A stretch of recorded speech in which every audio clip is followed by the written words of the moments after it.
بسم الله الرحمن الرحيم، والصلاة والسلام على خير المرسلين. بسم الله نبتدي وبسم الله نستعين. ايه ده العصاج الكداب.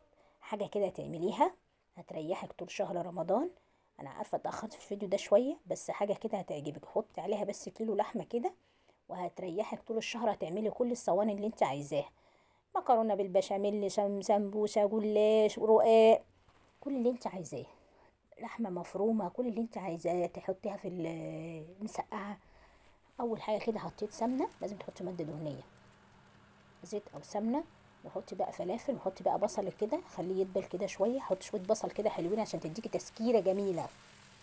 اهم حاجه تديكي كده شويه بصل كده، تجيبي شويه بصل كده حلوين يسكروا لك. وحطي بقى توابلك بقى اللي بتحبيها. حطيت الملح وفلفل وكزبره وكمون، وحطيت بهارات كده. عايزه تحطي جوز الطيب حطي. وقلبي بقى ده كله ببعضيه عشان تدبلي البصله دي شويه والفلفل كده. ما يا دوب اول ما تنزليه نزلي بقى المفروم بتاعك. المفروم ده تعرفوه في الفيديو دلوقتي.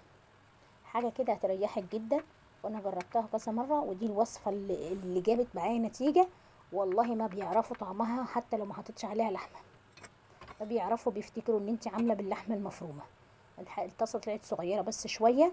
انا جبت بقى كده الحله عشان اعرف اقلب، عشان الكميه كانت كبيره. واقلبهم كده، دي مش هتحتاج تقليب كتير. هي الحاجه دي مسلوقه يا دوب، بس يا دوب ايه، بقلبهم في قلب بعضيهم يتدبلوا كده ويشيلوا من طعم بعض.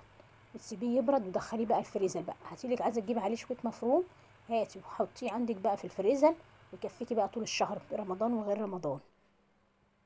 اظن بقى كده يعني ايه، يمكن شفتوا هو ايه يعني، توقعته. تبخليش علينا بقى باللايك بقى في رمضان، وخدي حسنة كده عشان الفيديو يترفع لغيرك وغيرك يستفيد. لو انت مش عايزة تستفيدي سيبي غيرك يستفيد باللايك كده، بيوصل لغيرك الفيديو وبتاخدي برضو ثواب. وتابعيني وهتوفري معايا كتير وهتعرفي معلومات كتير. ده مطبخ عمر وسنين.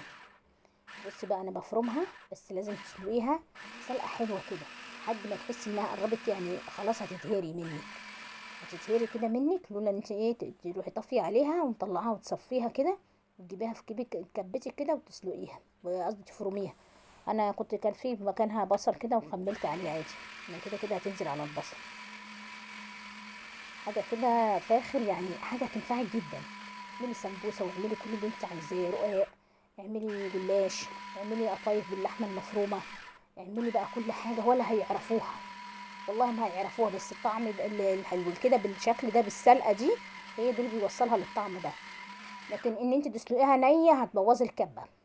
الكبه بتاعتك هتبوظ منك وهتسخن ومش هتتفرم حلو. امال كده بتتفرم ولا بيبان عليها. بصي لون المفروم بالظبط ولا يبان عليها.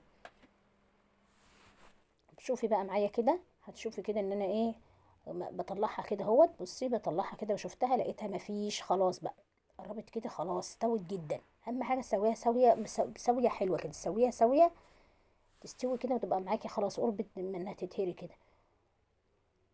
بطلعها كده، هتعمل معاكي كميه حلوه هتنفعك في كذا صينيه. بص انا طلعتها كده كلها، سرعت الفيديو شويه، كميه حلوه. بص بقى هي ايه، قوانص طبعا. بس القوانص انا جبتها كذا مره، وان انا اعملها نيه دي لا، بتبوظ الكبه.